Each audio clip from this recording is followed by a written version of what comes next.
유대인의 전설, 제네권 여호수아에서 에스더까지, VI, 유다와 이스라엘, 왕국의 분할.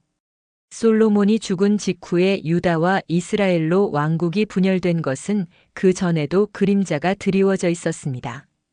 솔로몬이 이집트 공주와 결혼한 다음 날 성전 열쇠가 놓인 베개에 머리를 숙이고 늦게까지 잠을 자면서 성전 예배의 정상적인 과정을 방해했을 때 여로보암은 에브라임 사람 8만 명과 함께 왕에게 다가가서 그의 태만에 대해 공개적으로 책임을 물었습니다. 하나님께서 여로보암에게 책망을 내리셨습니다.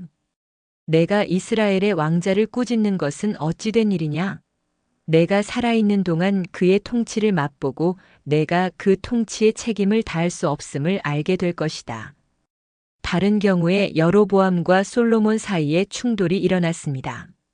후자는 그의 부하들에게 예루살렘으로 순례자들이 접근하기 쉽도록 다윗이 성벽에 만든 구멍을 막으라고 명령했습니다. 이로 인해 그들은 모두 문을 통과하여 통행료를 내야 했습니다. 이렇게 징수된 세금은 파라오의 딸인 그의 아내에게 핏머니로 주었습니다. 이에 분노한 여로보암은 왕에게 공개적으로 이에 대해 물었습니다. 다른 면에서도 그는 솔로몬에게 왕의 지위에 합당한 존경을 표하지 못했습니다. 그의 아버지인 비크리의 아들 세바가 다윗에게 반역하여 자신이 왕의 위엄을 얻었다고 잘못 해석한 표징과 증표에 속았기 때문입니다. 그러나 실제로는 그들이 그의 아들을 걱정하고 있었습니다. 여로보암이 솔로몬의 분노로 인해 위험에 처하게 된 것을 피하기 위해 예루살렘을 영원히 떠나려고 준비하던 때에 실로의 아히야가 왕위에 오르게 되었다는 신성한 소식을 가지고 그를 맞이했습니다. 레위 지파의 선지자 아히야는 그의 노령 때문에 존경을 받았을 뿐만 아니라 이집트에서 탈출하기 적어도 60년 전에 태어났고 그의 경건함이 너무나 깊어서 시몬 벤 요하이의 고귀한 지위를 가진 성인이 아히야를 자신과 연관시켰기 때문에 존경을 받았습니다. 시몬은 한때 이렇게 외쳤습니다. 나의 공로와 아히야는 아브라함 시대부터 메시아가 출현할 때까지 모든 죄인의 불의를 속죄하기에 충분합니다. 커다란 술잔. 여로보암은 이 위대한 선지자의 참된 제자였습니다. 그의 교리는 아히야가 예루살렘 근처에서 여로보암을 만났을 때 입었던 새 옷만큼이나 순수했고 그의 학식은 그의 스승 아히야를 제외한 당시의 모든 학자들의 학식을 능가했습니다. 선지자는 여로보암과 다른 사람들에게 전혀 알려지지 않은 토라의 주제들과 은밀한 사랑에 대해 논의하는 습관이 있었습니다. 여로보암이 자신의 높은 지위에 합당함을 증명했다면 그의 통치 기간은 다윗의 통치 기간과 같았을 것입니다. 그를 파멸로 이끈 것은 그의 교만함이었습니다. 그는 사람들이 예루살렘으로 순례를 가는 습관을 끊기 위해 사람들이 숭배할 대상으로 금송아지를 세웠습니다. 그는 성전에서 다윗 왕가의 구성원만이 앉을 수 있는 특권을 누렸다는 것을 알고 있었습니다. 여로보암에게는 예외가 없었으므로 그는 르호보암이 앉아있는 동안 서 있어야 했습니다. 그는 유다 왕의 부하로서 대중에게 나타나기보다는 우상 숭배를 도입했고 그로 인해 왕의 전권을 확보했습니다. 그는 자신의 계획을 실행하면서 매우 교활하게 진행했고 심오한 학자이자 독실한 성인으로서의 그의 명성은 그에게 큰 도움이 되었습니다. 이것이 그의 방법이었습니다. 그는 불경한 사람을 독실한 사람 옆에 앉힌 다음 각 부부에게 말했습니다. 내가 하려는 일에 서명을 하겠니? 두 사람은 긍정적인 대답을 했습니다. 나를 왕으로 원하니? 그는 물었지만 다시 긍정적인 대답을 받았습니다. 그리고 내가 명령하는 것은 무엇이든 할 거지. 그는 계속해서 말했습니다. 그렇다는 대답이었습니다. 그렇다면 내가 명령하면 우상에게 경의를 표할 것이라고 추론할 수 있겠느냐? 여로보암이 말했습니다. 신이 그 맛이다. 부부 중 독실한 사람이 외쳤고 그러자 왕과 결탁한 그의 불경한 동료가 그에게 돌아섰습니다. 여로보암 같은 사람이 우상을 섬길 것이라고 정말 잠깐이라도 생각할 수 있니? 그는 우리의 충성심을 시험하고 싶어 할 뿐이야.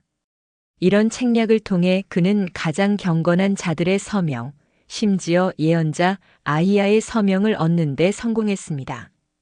이제 여로보암은 백성을 그의 힘으로 소유했습니다. 그는 그들에게서 가장 사악한 행위를 강요할 수 있었습니다. 그렇게 굳건해진 여로보암은 유다와 이스라엘 사이에 분열을 가져왔는데 이는 그의 아버지 비크리의 아들 세바가 다윗의 통치 하에서 극복할 수 없었던 절정이었습니다. 하나님께서 분열이 일어나기 전에 성전이 세워지기를 원하셨기 때문입니다. 아직 만족하지 못한 여로보암은 유다와 예루살렘에 대한 전쟁에 10지파를 끌어들이려고 했습니다. 그러나 북왕국 사람들은 형제들과 형제들의 통치자인 다윗의 후손과 적대 관계를 맺는 것을 거부했습니다. 여로보암은 이스라엘의 장로들에게 호소했고 그들은 그를 그들의 전사 중 가장 효율적인 단 지파에게 소개했습니다. 그러나 그들은 그들의 지파의 조상인 단의 우두머리를 두고 형제들의 피를 흘리는데 결코 동의하지 않겠다고 맹세했습니다. 그들은 심지어 여로보암에 대항하여 일어나려고 했고 그들과 여로보암의 추종자들 사이의 충돌은 하나님께서 단 지파가 팔레스타인을 떠나도록 촉구하셨기 때문에 막혔습니다. 그들의 첫 번째 계획은 이집트로 여행을 떠나 그 땅을 차지하는 것이었습니다. 그들의 군주들이 이집트에 거주하는 것을 금지하는 성경적 금지 사항을 상기시켰을 때 그들은 포기했습니다. 마찬가지로 그들은 에돔인, 암몬인, 모압인을 공격하는 것도 억제되었습니다. 토라가 그들을 사려 깊게 대하라고 명령했기 때문입니다. 마침내 그들은 이집트로 가기로 결정했지만 그곳에 머물지 않고 에티오피아로 지나가기로 했습니다.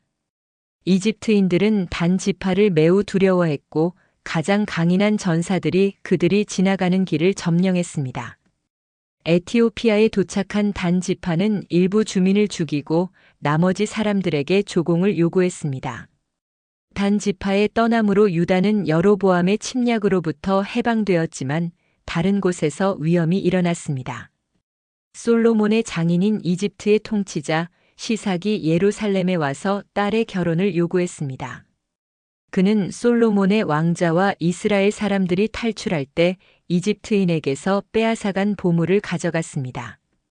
그래서 이집트의 돈은 다시 그 근원으로 돌아갔습니다. 두아비야.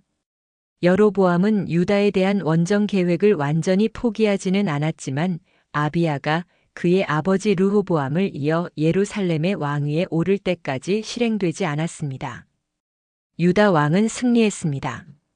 그러나 그는 승리의 열매를 오래 즐길 수 없었습니다.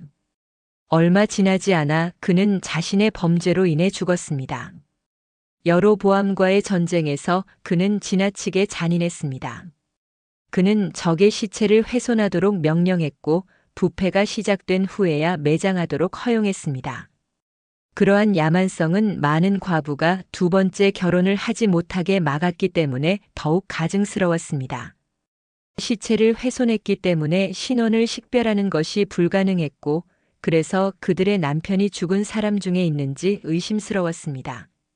더욱이 아비야는 실로 사람 아비야 선지자에 대해 가장 무례한 말을 했습니다. 그는 제마라임 산에서 사람들에게 연설하면서 그를 벨리알의 아들이라고 불렀습니다. 그 자체로 엄중한 처벌을 받을 만했습니다. 마지막으로 아비야가 자신과 여로보암 사이에 전쟁이 일어난 이유로 주장했던 하느님에 대한 참된 예배에 대한 그의 열심은 금세 식었습니다. 그는 베델을 차지했을 때 금송아지를 없애지 못했습니다. 이런 면에서 그의 이름을 딴 이스라엘 왕 아비야는 여로보암의 아들로 훨씬 더 우월했습니다.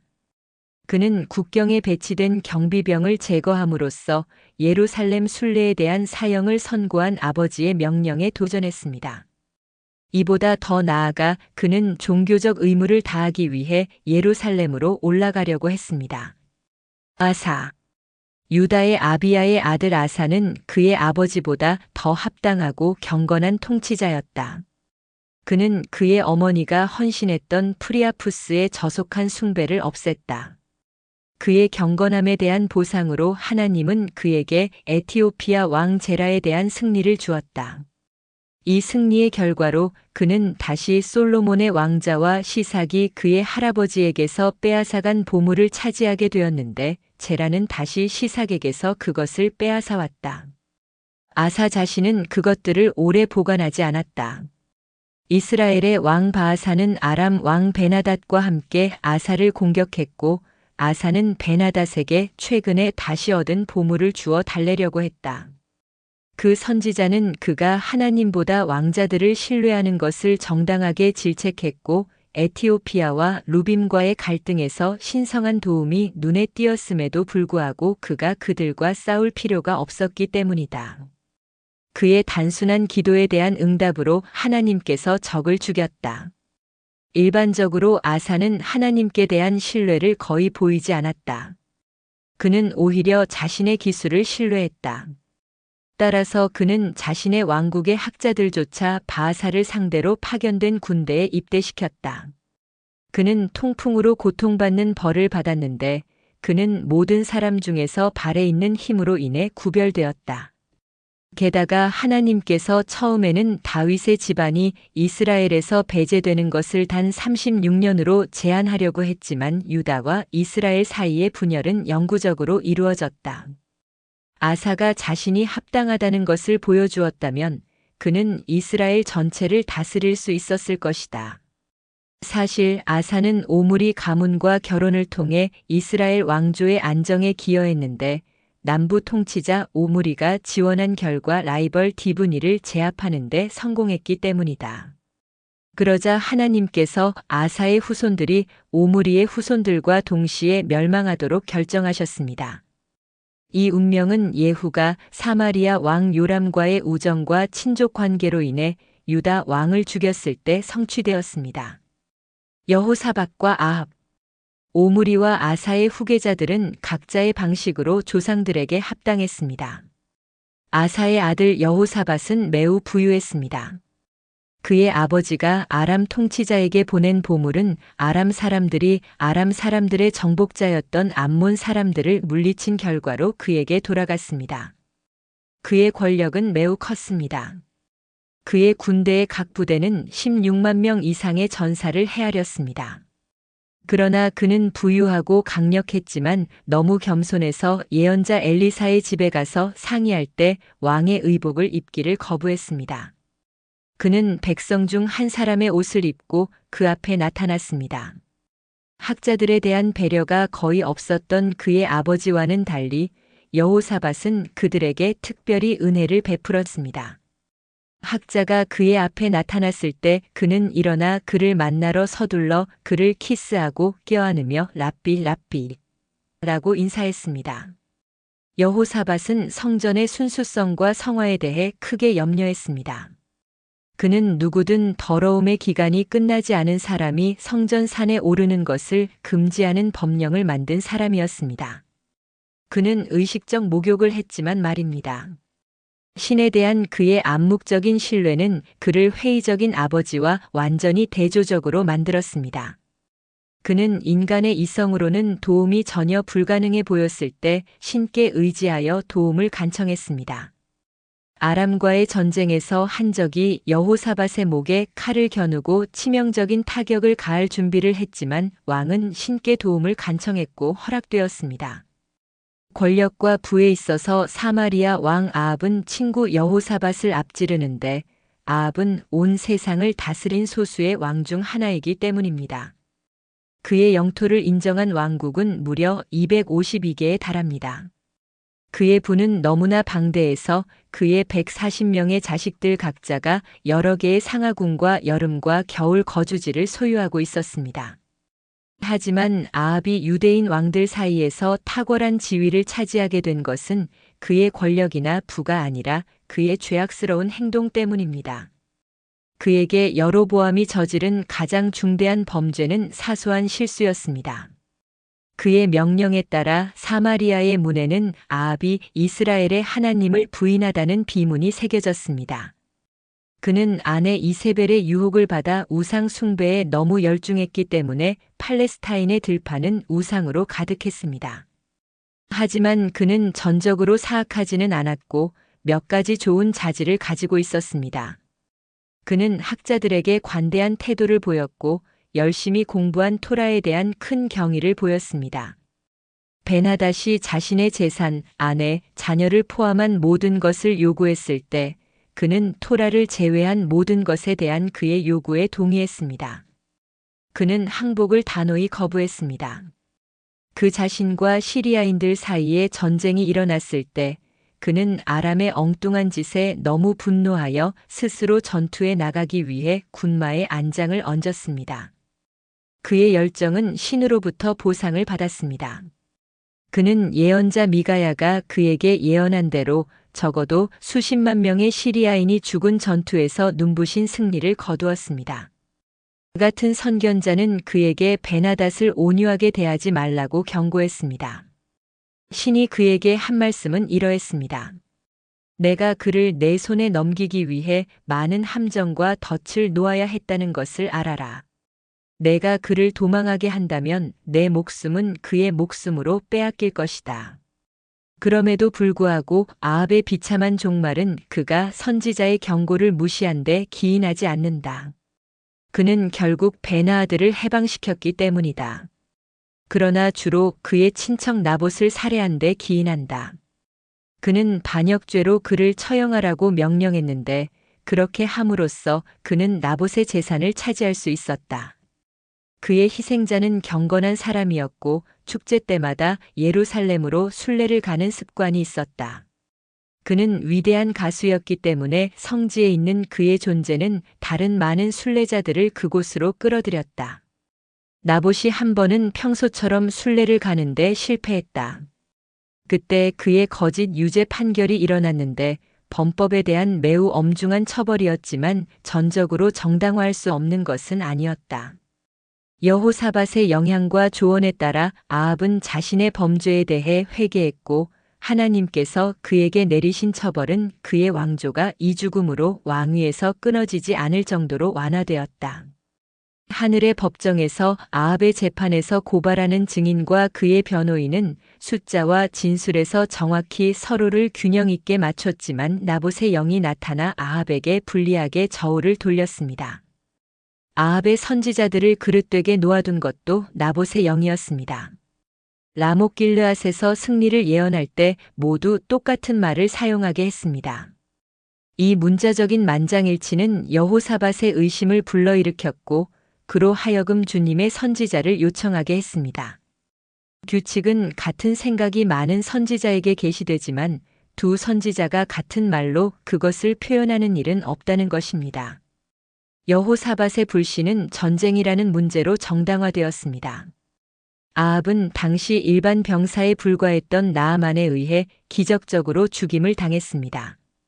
하느님은 나아만의 미사일이 아합의 갑옷을 관통하도록 허락하셨지만 후자는 전자보다 더 단단했습니다. 아합에 대한 애도는 너무나 컸기 때문에 그 기억이 후세에까지 전해졌습니다.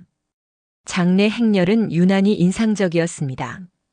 36,000명 이상의 전사들이 어깨를 드러낸 채 그의 관을 향해 행진했습니다. 아합은 이스라엘에서 내세에 몫이 없는 몇 안 되는 사람 중 한 명입니다. 그는 천사 오니엘의 감독을 받는 지하 세계의 5번째 구역에 살고 있습니다. 그러나 그는 이교도 동료들에게 가해진 고문으로부터 면제되었습니다. 이세벨. 아합이 아무리 사악하더라도 그의 아내 이세벨은 비교할 수 없을 만큼 더 나빴습니다. 사실 그녀는 그의 고통의 큰 원인이며 아합은 그것을 깨달았습니다. 어느 날 레비 랍비는 아합의 불의와 아내의 영향력이 논의된 성경 구절을 설명하면서 2달 동안 전반부에 집중했습니다. 아합은 꿈에 그를 찾아와 후반부를 제외한 전반부에만 집중적으로 설명했다고 비난했습니다. 그러자 랍비는 그 구절의 후반부를 다음 2달 동안 강의의 본문으로 삼아 이세벨이 아합의 죄를 선동한 자라고 항상 증명했습니다. 그녀의 악행은 성경에 나와 있습니다. 거기에 나와 있는 것에는 아합의 전차에 음란한 형상을 붙여 그의 육체적 욕망을 자극하는 그녀의 관습이 추가되어야 합니다. 그래서 적의 손에 쓰러졌을 때 전차의 그 부분에는 그의 피가 튀었습니다. 그녀는 매일 남편의 몸무게를 측정했고 그의 몸무게가 증가하면 금으로 우상에게 제사를 드렸습니다. 이세벨은 왕의 딸이자 아내일 뿐만 아니라 아달랴를 제외하고는 유대 역사상 유일하게 통치한 여왕인 남편과 공동 통치를 했습니다. 이세벨은 완고한 죄인이었지만 그녀도 좋은 자질을 가지고 있었습니다. 그중 하나는 기쁨과 슬픔 속에서 다른 사람들과 공감하는 능력이었습니다.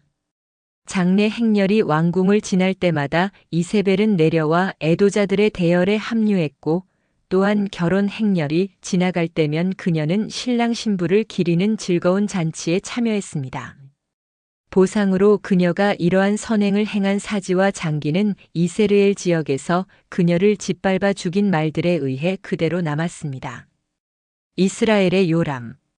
아합의 아들 요람에 대해서는 그가 아버지의 미덕 없이 아버지의 결점을 가지고 있었다고만 말할 수 있습니다. 아합은 관대한 사람이었고 요람은 인색했으며 고리대 금업에 빠져들기도 했습니다. 숨어있는 선지자들의 경건한 보호자인 오바댜는 그들을 부양하는데 필요한 돈에 대해 높은 이자를 요구했습니다. 그 결과 그는 죽을 때 팔 사이에 찔려 쓰러졌고 화살은 그의 심장을 향해 날아갔습니다. 그는 고리대금을 받기 위해 팔을 뻗었고 연민에 대해 마음을 굳게 했습니다.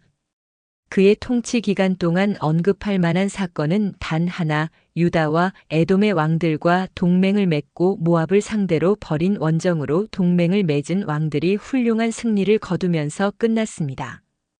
요람과 그의 백성은 전쟁에서 적절한 교훈을 얻지 못했다는 것은 말할 필요도 없습니다. 하나님의 명령에 대한 그들의 불순종은 예전과 마찬가지로 계속되었습니다. 반면 모압 왕은 자기 나름대로 하나님께 더 가까이 다가가려고 했습니다. 그는 점성술사들을 모아서 다른 나라에 대한 전쟁에서 성공한 모압 사람들이 왜 이스라엘 사람들의 수준에 미치지 못하는지 물었습니다. 그들은 하나님께서 이스라엘에게 은혜를 베푸신 것은 그의 조상 아브라함이 하나님의 명령에 따라 이삭을 제물로 바칠 준비가 되어 있었기 때문이라고 설명했습니다. 그러자 모압 왕은 하나님께서 선한 의도를 그렇게 높이 평가하신다면 실제로 그것을 실행하면 얼마나 더 큰 보상을 받을 수 있을지 생각했고 평소에 태양 숭배자였던 그는 왕위 계승자인 아들을 이스라엘의 하나님께 제물로 바쳤습니다.